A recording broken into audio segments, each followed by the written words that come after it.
Dr. Nexthor's three hearts were beating in an entirely uncoordinated rhythm, which, for a Velthari, was roughly equivalent to a human having a panic attack while simultaneously trying to solve calculus. His elongated fingers, each tipped with what humans might generously call claws, but were really more like overgrown fingernails, drummed against the holographic display floating before him. The data was, well, terrifying didn't quite cover it. Apocalyptic was getting closer. "We're all going to die screaming" was probably the most accurate assessment. But that wasn't the kind of language one typically used in official Galactic Council reports.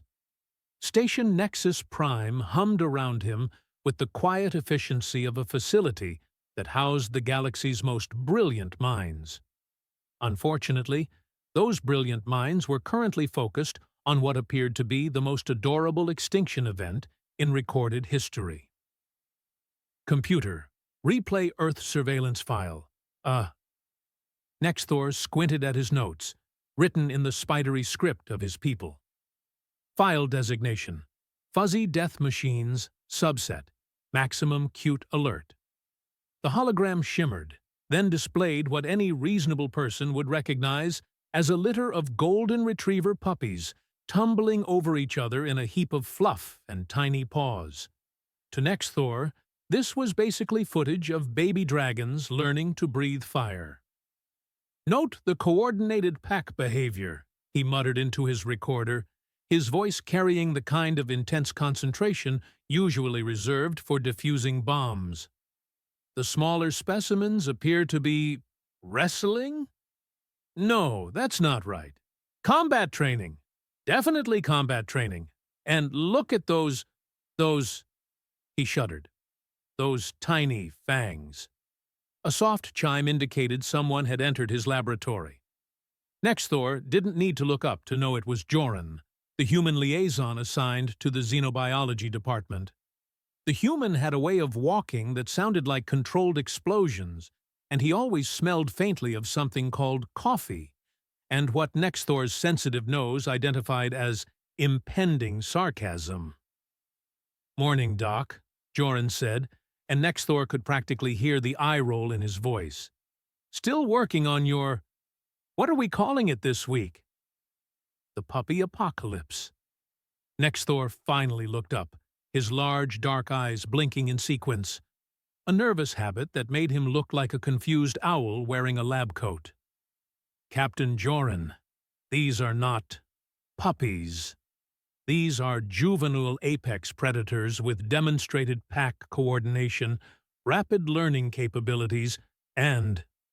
He gestured helplessly at the hologram, where one of the golden retriever puppies had fallen asleep mid-play and was now snoring softly. "And apparent tactical rest patterns." Joran walked over to the holographic display, his weathered face carrying the expression of a man who'd seen actual combat and found alien scientists' fears about baby animals mildly insulting. He was built like a tree trunk, not tall, but solid, in a way that suggested he could probably bench press a small spacecraft. His gray hair was cut military short, and his brown eyes held the kind of patience that came from years of explaining obvious things to very smart people, who somehow missed the point entirely. "Doc," Joran said slowly, "that's a puppy. It's sleeping. Puppies sleep like, well, like babies. Because that's what they are." "Babies," Nexthor repeated, his voice rising an octave. "Babies that will grow into creatures capable of hunting in coordinated groups, tracking prey across vast distances, and..." He pulled up another file. "And according to this report, some Earth predators can reach speeds of up to 60 miles per hour. "Yeah," Joran agreed. "Cheetahs are pretty fast. But Doc, you do realize that most of these terrifying predators spend about 18 hours a day sleeping, right? And the other 6 hours are mostly eating and playing." Nexthor stared at him, with the look of someone whose entire worldview was being challenged by inconvenient facts. Playing, as in recreational combat training? Before Joren could answer, probably with something sarcastic about fetch not being a military exercise, another chime announced a new arrival. This time, the footsteps were lighter, more measured, with an underlying clicking sound that suggested someone with more legs than the average human. Zilandra entered the lab with the fluid grace of her species, her chitinous exoskeleton gleaming under the artificial lights. She stood nearly as tall as Joren, but her insectoid features and 4 arms gave her an entirely different presence. Her compound eyes could focus on multiple things simultaneously, which meant she was currently examining the puppy hologram, Nexthor's panic-stricken expression, and Joren's obvious amusement, all at the same time. "Gentlemen," she said, her voice carrying the subtle harmonics that made all Creathery sound like they were speaking through expensive sound systems. "The council meeting begins in 20 minutes. I trust we have our preliminary report ready?" Nexthor's 3 hearts did their panicked arrhythmia dance again. "Report. Yes. About the situation." "The puppy situation," Joren added helpfully. Zilandra's head tilted in a way that would have been disturbing on a human, but looked perfectly natural on her. "I have reviewed the data. These juvenile predators do appear to possess remarkable adaptability. However, I am curious about one thing." Her compound eyes focused more intently on the hologram. "They appear to be extremely small." "Small now," Nexthor said urgently. "But they grow. Oh, do they grow? Look at this." The hologram shifted to show an adult German shepherd standing next to its trainer. To most observers, it would look like a well-trained, friendly dog. To 3 alien scientists who'd spent the last 6 months analyzing Earth's predator species, it looked like a 4-legged nightmare machine with teeth. "Note the size differential," Nexthor continued. "An increase of approximately, well, they get much, much larger. And stronger. And those teeth." He zoomed in on the dog's mouth as it panted happily. "Those are not the teeth of a peaceful creature." Joren rubbed his forehead in the universal gesture of someone developing a headache. "Doc, that's Klaus. He's a therapy dog. He visits hospitals to cheer up sick kids." "Therapy?" Nexthor blinked rapidly. "What kind of therapy requires fangs?" "The kind where you pet the dog and feel better," Joren said slowly. The concept seemed to short-circuit something in Nexthor's brain. Zilandra, meanwhile, was studying the data with the analytical precision of her species. "There is something here that does not align with our standard predator classifications," she said slowly. "These creatures show pack behavior, yes, but also, I am struggling with the translation, domestication patterns." "Exactly!" Nexthor exclaimed, completely missing the point.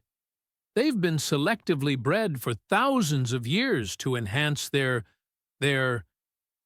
loyalty and friendliness," Joren finished.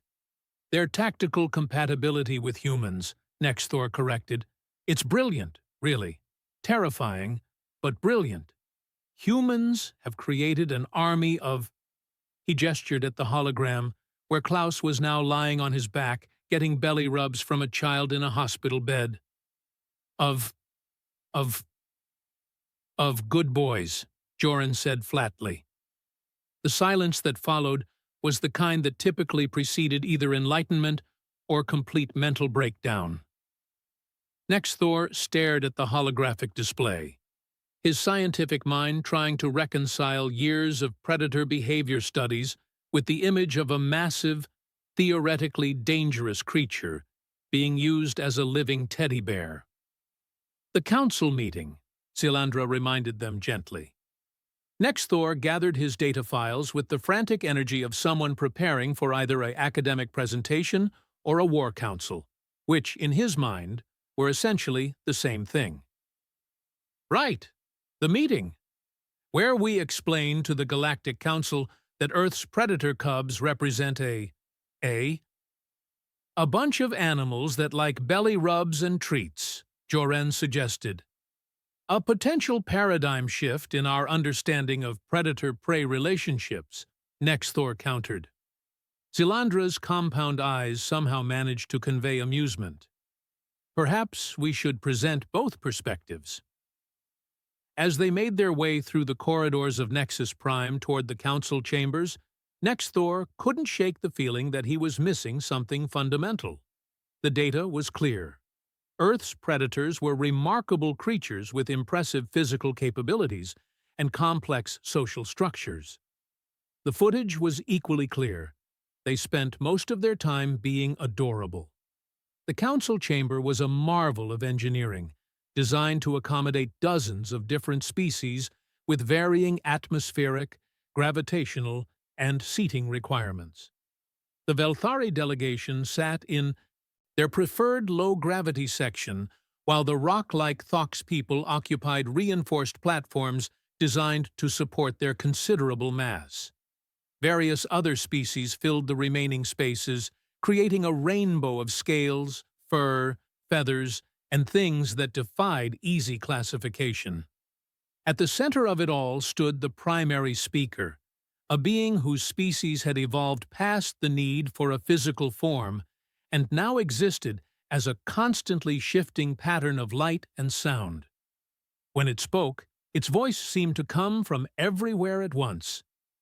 "We are gathered," the primary speaker announced, "to address the ongoing concern regarding the planet designated Earth-Sol 3 and its unusual predator populations. Dr. Nexthor, please present your findings." Nexthor stood, his three hearts now beating in perfect synchronization, which, for his species, indicated either supreme confidence or complete terror. Given the circumstances, it was probably the latter. "Honored counselors," he began, his voice only trembling slightly. "Our investigation into Earth's apex predator species has revealed disturbing patterns." The holographic display activated, showing a compilation of footage. Wolf pups play fighting, bear cubs climbing trees, lion cubs stalking butterflies with the intensity of seasoned hunters. These juvenile specimens demonstrate remarkable coordination, rapid learning capabilities, and apparent tactical awareness. However, ... He paused, his scientific integrity warring with his desire to present a coherent argument. However, they also appeared to engage in extensive recreational activities. A murmur ran through the council chamber. The concept of predators engaging in recreation was alien to most species' understanding of survival-focused behavior. Councillor Vexerani, a serpentine being whose species had been prey animals for most of their evolutionary history, raised a scaled head. "Are you suggesting, Dr. Nexthor, that these predators play? The evidence suggests..." Nexthor swallowed hard. "Yes, extensive play behavior. With each other, with their parents, with ... He looked desperately at Joren. "With humans!" That caused more than a murmur. That caused what could only be described as controlled chaos, as dozens of species began rapid discussions in their native languages, creating a cacophony of clicks, whistles, roars, and sounds that had no equivalent in any Earth language. Joren stepped forward, his human voice somehow cutting through the alien babble. "If I may, counselors." The chamber quieted, partly out of curiosity, and partly because Joren had the kind of voice that suggested he was used to being listened to. "I've spent the last 6 months watching our scientists analyze Earth animals," Joren continued. And I think we might be overcomplicating this. These aren't weapons or tactical units or evolved killing machines.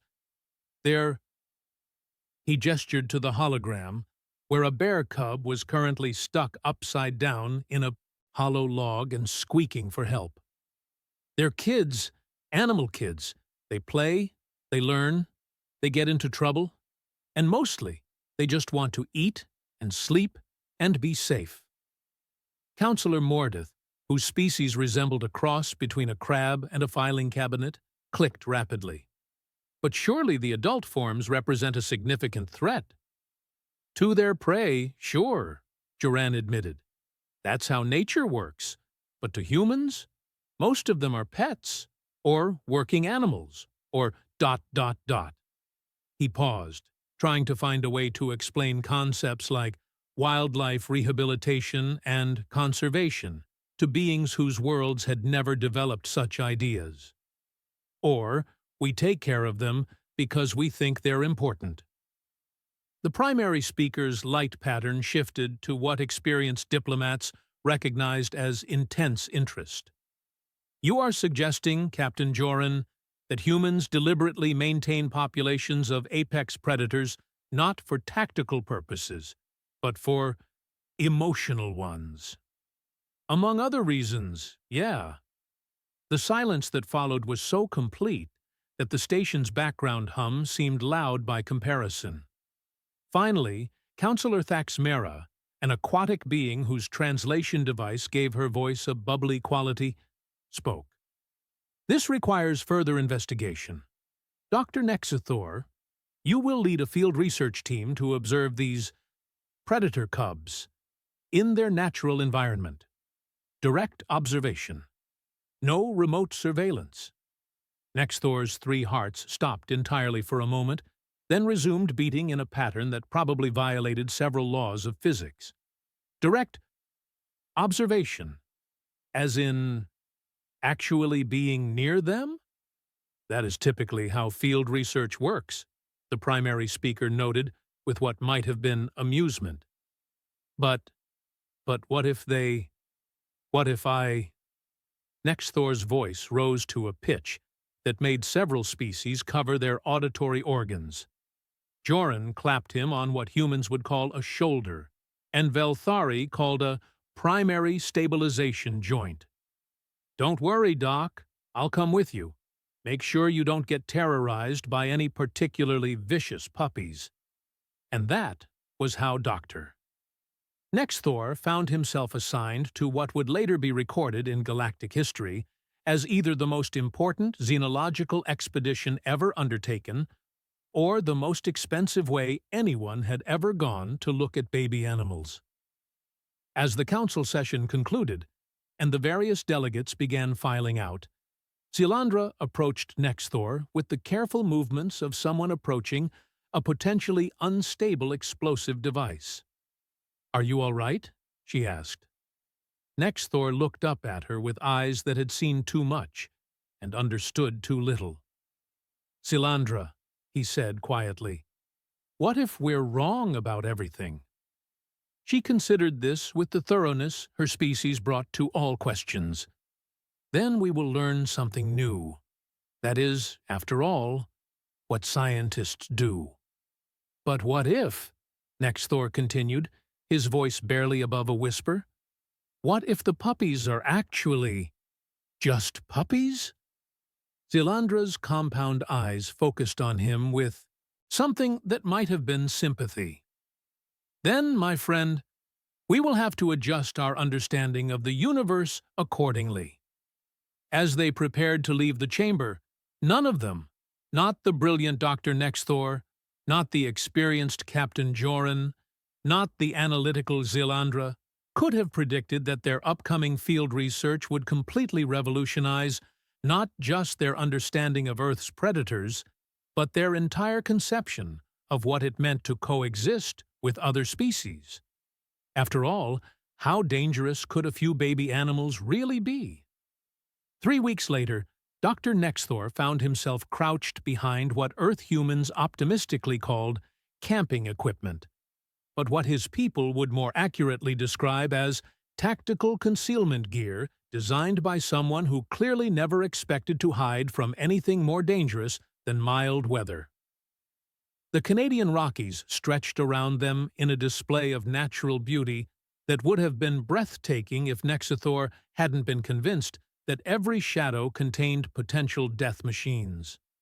His portable scanner beeped softly, indicating life forms approaching, and all three of his hearts immediately began that panicked percussion solo that had become his signature response to fieldwork. "Contact," he whispered into his communicator, his voice tight with the kind of tension usually reserved for hostage negotiations. "Multiple specimens approaching from the northwest. Estimated age, juvenile. Repeat. We have juvenile contacts." Beside him, Thok shifted his considerable mass, with surprising care, for a being who weighed approximately as much as a small mountain.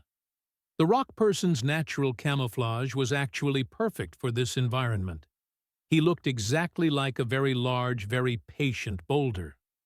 When he spoke, his voice rumbled like distant thunder. "How many?" Thok asked, his geological patience a stark contrast to Nexthor's barely contained hysteria. Zilandra, positioned slightly upslope with her forearms managing multiple pieces of recording equipment simultaneously, answered without taking her compound eyes off her displays. "Scans indicate 6 individuals. Canine subspecies. Estimated age, 8 to 12 weeks. 12 weeks, Nexthor repeated, his voice cracking slightly. That's practically adolescent for this species. They'll have developed pack coordination, territorial instincts, hunting behaviors." "Doc," Joran's voice came through their communicators with the weary patience of someone who'd spent 3 weeks listening to increasingly creative ways to describe puppies as instruments of doom. "You're talking about animals that are roughly the size of your boots." "Size is irrelevant," Nexthor hissed back. "Piranha are small. Bullet ants are small. Earth's evolutionary history is littered with compact killing machines." That was when the wolf pups appeared. They tumbled into the clearing like a furry avalanche of chaos and adorable destruction. All oversized paws, and fluffy tails and ears that hadn't quite figured out which direction they were supposed to point. One immediately tripped over its own feet and rolled into a ball of indignant squeaking. Another became distracted by a butterfly and began the kind of hunt that could only be described as aggressively incompetent. A third found a stick and began wrestling with it as though it had personally insulted his entire family line. Nexthor's scanner went absolutely berserk. "Tactical coordination," he whispered urgently. "Look at how they're spreading out across the terrain. Classic flanking behavior." Joran, who was watching the same scene through high-powered binoculars, responded in the tone of someone explaining basic mathematics to a particularly slow student. "Doc, one of them just walked into a tree." "Diversion tactic." "It's still walking into the tree." Repeatedly. Meanwhile, Zilandra was recording everything with the methodical precision of her species. "Interesting," she murmured. "Their play behavior appears to involve considerable inefficiency.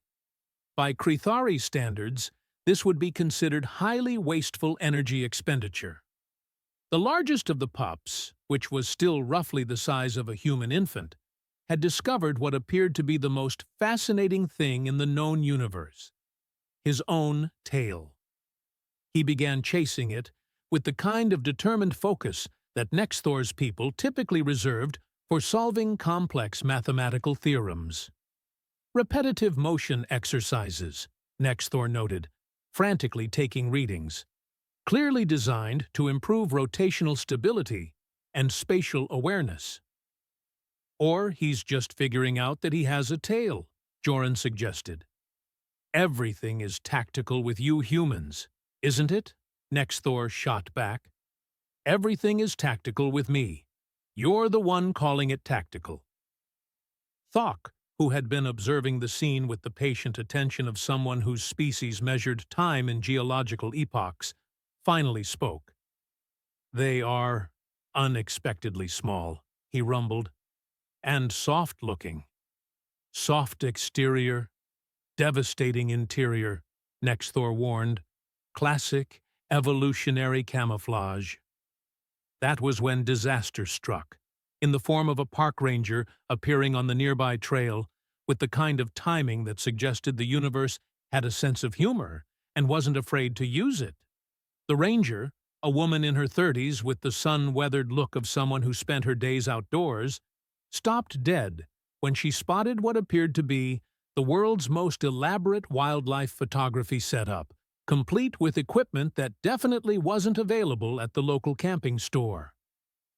"Ah, hello there," she called out, her voice carrying the practiced friendliness of someone trained in public relations. "You folks have permits for all that equipment?" Nexthor's 3 hearts briefly considered stopping entirely. Zilandra's compound eyes swiveled to track both the ranger and the wolf pups simultaneously. Thok, with the wisdom of his species, attempted to look more like an actual rock. Joran, bless his human heart, stepped out from behind their concealment with the confidence of someone who'd been improvising his way out of awkward situations for most of his adult life. "Afternoon, Ranger." He glanced at her name tag. "Wilson, I'm Captain Blackstone, doing some research on local wildlife behavior patterns." Ranger Wilson looked at the collection of beings trying very hard to look like a normal research team and failing spectacularly. "Research, huh? For what organization?"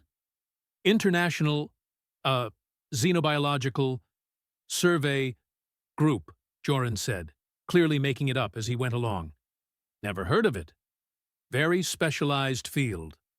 Ranger Wilson glanced at where Nexthor was attempting to hide behind a piece of equipment roughly half his size, at Zilandra, who was doing her best impression of someone who definitely had the normal number of arms for a human being, and at what appeared to be a very large, very unusually shaped rock.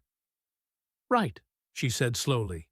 "Well, just make sure you follow leave-no-trace principles, and please maintain appropriate distance from the wildlife.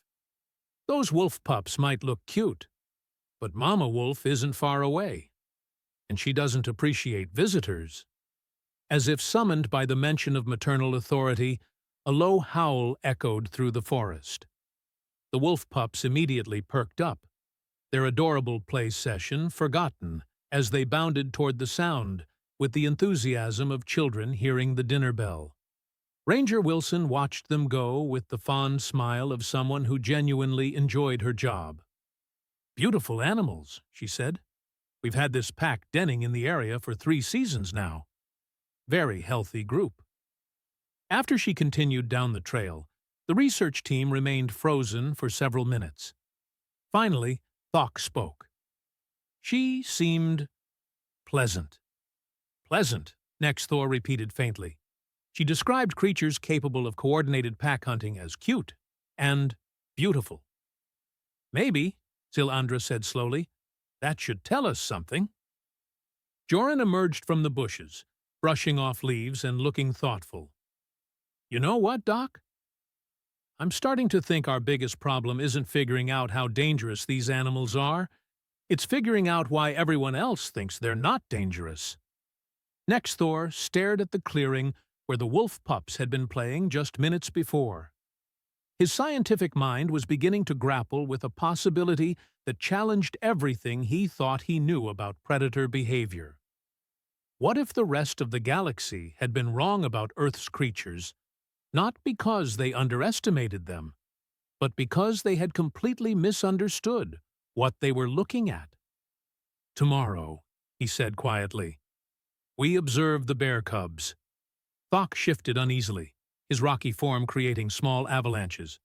"Are they larger?" "Much larger." "Oh, good," Joran muttered. I was worried this assignment might start making sense.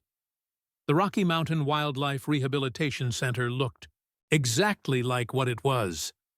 A place where humans had decided that the logical response to finding orphaned baby predators was not run away screaming, but rather, let's build them a nice place to live and make sure they're well fed. To Dr. Nexthor, it might as well have been a military compound designed by someone with a very twisted sense of humor.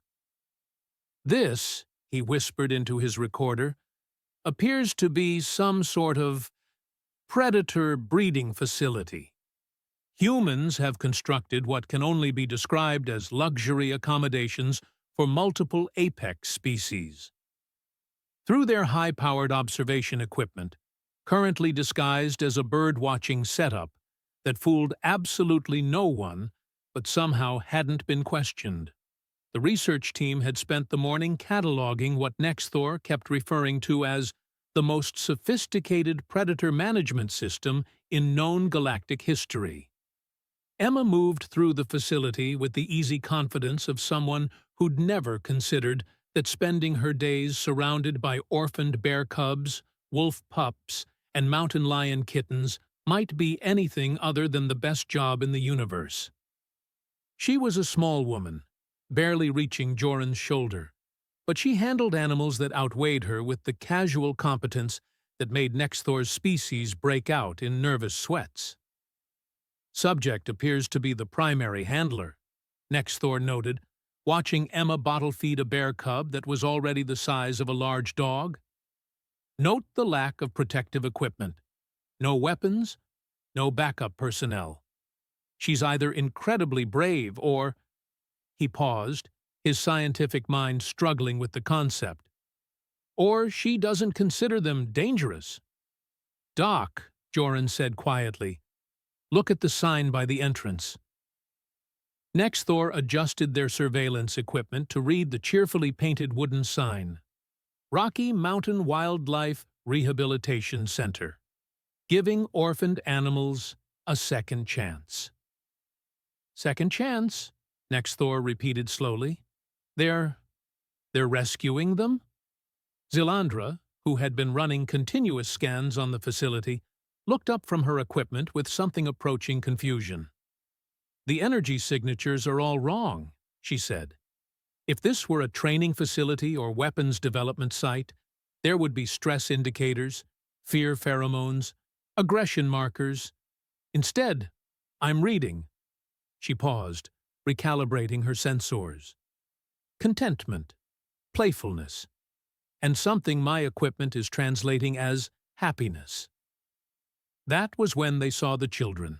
Lucy burst through the facility's back door with the explosive energy that only 8-year-olds possessed, her brown hair in pigtails and her clothes already showing signs of what adults politely called outdoor activities, and other kids called getting properly dirty. Behind her came Ben, a boy about the same age with freckles and the kind of grin that suggested he was usually the one who came up with the ideas that got them both in trouble. "Mom!" Lucy called out, racing toward Emma. "Can we play with Patches today? And Smokey? And can Ben help feed the babies?" Emma looked up from the bear cub she was feeding and smiled with the warmth that only parents seemed capable of producing. "Of course, sweetie, but remember the rules. Always be gentle, never run around the babies, and if Mama gets protective, we back away slowly," Lucy recited, with the practiced ease of someone who'd heard these instructions roughly 1,000,000 times. What happened next would haunt Nexthor's dreams for the rest of his considerably long life. Lucy walked directly up to a wolf pup that Nexthor had classified as potentially lethal, despite current size limitations, and sat down cross-legged beside it. The pup, responding to this obvious threat with the tactical awareness of his species, immediately climbed into her lap and began licking her face with the enthusiasm of someone who'd just discovered the best thing in the universe. Intimate contact protocol, Nexthor whispered urgently. The human juvenile is establishing dominance through. He watched as Lucy giggled and gently scratched behind the pup's ears. Through what appears to be affectionate behavior? Ben, meanwhile, had discovered a mountain lion kitten that was approximately the size of a house cat, but theoretically capable of growing into something that could take down prey several times its size. His response to this future apex predator was to dangle a feather toy in front of it and laugh as the kitten pounced, with all the coordination of a drunk butterfly. "They're playing," Thok rumbled, his geological voice carrying a note of wonder. "The human cubs and the predator cubs are playing together." "It's clearly some sort of training exercise," Nexthor insisted, though his voice lacked its usual conviction. "Cross-species tactical coordination development. Very advanced. Very. He trailed off as he watched Emma approach the group with a bear cub in her arms. The cub was maybe 3 months old, covered in soft brown fur, and making small sounds that Nexthor's translator kept rendering as contented baby noises. "Lucy, would you like to help feed Honey?" Emma asked. Lucy's face lit up like someone had just offered her the secrets of the universe. "Can I? Really?" Emma handed her the bottle, and Lucy settled back against a tree, with the bear cub cradled in her arms like the world's most potentially dangerous teddy bear. The cub latched onto the bottle with the focused intensity of someone who took feeding time very seriously, while Lucy hummed softly and stroked his fur. "This is impossible," Nexthor whispered. "Bear cubs are protective of their food sources. They should show aggression, territorial behavior, dominance displays, not snuggling," Joran suggested. Ben had abandoned the kitten toy in favor of what appeared to be story time. He'd pulled out a picture book and was sitting with 2 wolf pups and the mountain lion kitten arranged around him like the world's most attentive and furry audience. "And then the dragon said, 'I don't want to be scary anymore. I want to make friends.'" Ben read, using different voices for different characters, while his audience listened with the rapt attention of creatures who clearly understood the importance of good storytelling. Zilandra's equipment was now emitting a steady stream of readings that made no sense, according to everything they knew about predator behavior. "The stress indicators are completely absent," she reported. "In fact, I'm reading elevated levels of, she consulted her display, "of oxytocin, the bonding hormone." "Bonding," Nexthor repeated faintly. "Between species," Zilandra continued, "cross-species bonding, on a level I've never seen in any documented case." Emma had noticed their surveillance setup by now, but instead of the alarm or suspicion they expected, she simply looked curious. She said something to the children, who glanced over at the research team's position with the mild interest that kids showed toward most adult activities, which was to say, barely any at all. "I think," Joran said slowly, "we might be about to get busted again. By a human who keeps predators as... Nexthor struggled with the concept. As family members? Emma was walking toward their position now, and she wasn't alone. Lucy had apparently decided that visitors warranted a proper welcome committee because she was approaching with Honey the bear cub still in her arms, while 2 wolf pups and the mountain lion kitten followed behind her like the world's most adorable entourage. "This is either about to be the most enlightening moment of my scientific career," Nexthor said quietly, "or the shortest." Thok shifted his weight, causing several small rocks to cascade down the slope. "Perhaps," he rumbled thoughtfully, "it will be both." As Emma and her collection of children and supposedly dangerous predators approached their hiding spot, Nexthor realized that everything he thought he knew about the relationship between humans and Earth's apex predators was about to be turned completely upside down. The question was, would his sanity survive the experience? "Well, hello there," Emma said, as she approached their increasingly obvious surveillance position. "You folks are either the world's most dedicated birdwatchers, or you're here about something else entirely." Lucy, still cradling Honey the bear cub, tilted her head with the curious expression that children got when adults were being particularly weird. "Mom, why do they have so much fancy camera stuff just to look at birds?" Ben, who had acquired a wolf pup as a shoulder ornament, added helpfully, "And why does that guy look like he's about to faint?" Nexthor was indeed looking pale, which for his species meant his normally grayish skin had taken on the color of old newspaper. His 3 hearts were now beating in a rhythm that could generously be described as jazz fusion played by someone having a seizure. Joran stepped forward with the resigned expression of someone who'd run out of creative excuses. "Ma'am, I'm Captain Joran Blackstone. We're researchers, studying local wildlife behavior." Emma's eyes moved from Joran to Nexithor, who was trying to hide behind equipment half his size, to Zilandra, who was doing her best impression of a human despite having 4 arms, to what appeared to be a very large and oddly shaped rock formation that seemed to be breathing. "Researchers," Emma repeated slowly. "From where, exactly?" "The, International Institute of—" Joran glanced desperately at Nexthor, who was clearly beyond help. "Xenobiological? Studies?" Lucy perked up. "Cool. Are you studying Honey and the others? They're super interesting. Did you know that Patches likes to play hide and seek, but he's really bad at it because his tail always sticks out?" Before anyone could respond to this devastating intelligence about wolf pup tactical limitations, Honey chose that moment to demonstrate his own remarkable abilities by falling asleep in Lucy's arms and beginning to snore with the volume of a small construction project. Nexthor stared at the scene with the expression of someone whose entire understanding of reality was being systematically demolished.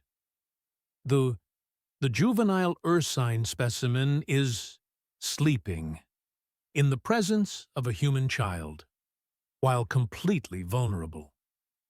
"Well, yeah," Lucy said matter-of-factly. "He had a big breakfast and it's nap time. Bears sleep a lot when they're babies." But the threat assessment protocols," Nexthor began weakly. "Honey doesn't threaten anybody," Ben chimed in, stroking the wolf pup that had apparently decided his shoulder was the perfect perch. "He's just a baby. All he does is eat, sleep, and try to climb things he's too little for." Emma was studying the research team with the practiced eye of someone who'd spent years dealing with both wild animals and academic types. "You know what? Why don't you come inside? I'll make some coffee, and you can ask whatever questions you have about our animals properly." Nexthor looked like he'd been invited to voluntarily enter a den of sleeping dragons. "Inside?" With all of them. "They don't bite," Lucy assured him. "Well, except when they're teething. But that's not mean biting, that's just baby biting. Like this," she demonstrated by allowing one of the wolf pups to gently mouth her finger while making exaggerated chomping noises. 20 minutes later, the research team found themselves in Emma's kitchen, which had clearly been designed by someone who considered normal domestic arrangements to be more of a guideline than a rule. A bear cub was asleep in a large dog bed by the window. 2 wolf pups were engaged in what appeared to be a wrestling championship on the living room rug. A mountain lion kitten was perched on top of the refrigerator, surveying his domain with the satisfaction of someone who'd successfully achieved the high ground. Emma moved around this chaos with the casual competence of someone for whom predator management was just another household chore, like laundry or grocery shopping. "So," she said, pouring coffee with one hand while simultaneously preventing a wolf pup from investigating Thok's rocky exterior with the other, "what exactly are you studying about our animals?" Next Thor, who had positioned himself as far from any animal as possible while still remaining technically in the same room, clutched his coffee cup like a shield. We're investigating the behavioral patterns of Earth's apex predator species, specifically their juvenile development phases and he watched as Lucy sat down on the floor and was immediately swarmed by every baby animal in the room, and their interaction protocols with human populations. "Interaction protocols," Emma repeated with a slight smile. "You mean how they get along with people?" "In the most basic terms, yes." Emma settled into a chair, unconsciously making room for the mountain lion kitten that had decided her lap looked more comfortable than the refrigerator. "Well, that's simple enough. We bottle feed the babies, make sure they're healthy, teach them basic survival skills, and when they're old enough and able to care for themselves, we release them back into the wild." Zilandra, who had been quietly scanning everything in the room, looked up from her equipment. "But surely there are safety protocols, containment procedures? These are, by definition, dangerous predators." "Dangerous?" Emma laughed, the sound warm and genuine. "Honey over there is afraid of butterflies. Patches thinks his own reflection is another puppy and keeps trying to play with mirrors. And Cleo ...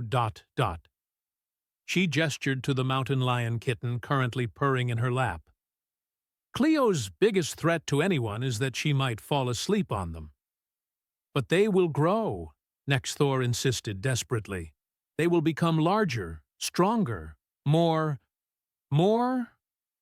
wild," Emma agreed, "which is exactly what they're supposed to be. That's why we release them when they're ready. We're not trying to keep them as pets or turn them into something they're not. We're just giving them a chance to grow up healthy so they can be what nature intended." Thok, who had been observing the proceedings with geological patience, finally spoke.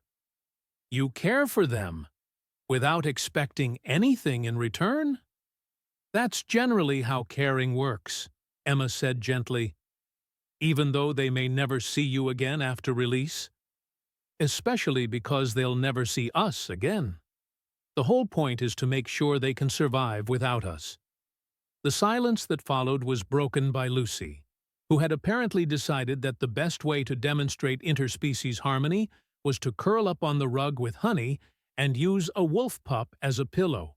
Within minutes, she was asleep, surrounded by a collection of supposedly deadly predators who had apparently decided that nap time was a group activity. Nexthor stared at the scene, his scientific mind finally processing what he was actually observing rather than what he expected to observe. They're not weapons. They're not tactical assets. They're not even really predators, are they? Not yet. "They're babies," Ben said simply, settling down next to Lucy with a picture book. "And babies need to be taken care of. Doesn't matter if they're people babies or animal babies." "But humans are... your species is..." Nexthor struggled with concepts that his education had never prepared him for. "You're not their natural family group. There's no evolutionary advantage to this behavior. No genetic imperative, no survival benefit." Emma smiled, the expression carrying all the patience of someone who'd explained this concept many times before. "Some things don't need an evolutionary advantage.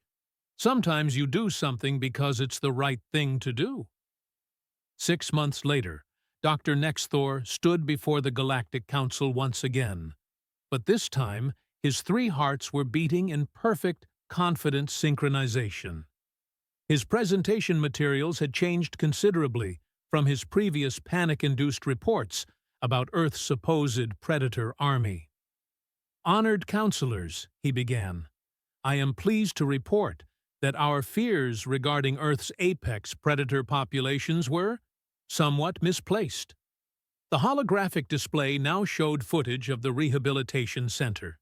Children and animals playing together, Emma teaching release protocols to adult animals, former patients returning to visit with offspring of their own. Our investigation revealed that humans do not, in fact, maintain predator populations for tactical purposes. Instead, they demonstrate what can only be described as— He paused, still amazed by the concept. Interspecies compassion. They care for these animals not because it benefits them, but because they believe the animals deserve care. Counselor Thaxmera's translation device bubbled with confusion. They expend resources on creatures that provide no tactical advantage? Correct. With no expectation of return on investment? Also correct. Simply because they believe it is morally appropriate. Nexthor glanced at the back of the chamber, where Joren sat with a satisfied expression, and what appeared to be a small wolf pup sleeping in his lap, a diplomatic gift from Lucy, who had insisted that the council needed to understand how nice wolves really are. "Yes," Nexthor said firmly, "and perhaps that's something the rest of us could learn from." The primary speaker's light pattern shifted to what experienced diplomats recognized as profound contemplation. "Doctor Nexthor, are you suggesting that the galaxy's greatest fear regarding Earth was not that humans would weaponize these predators, but that we failed to understand the concept of kindness?"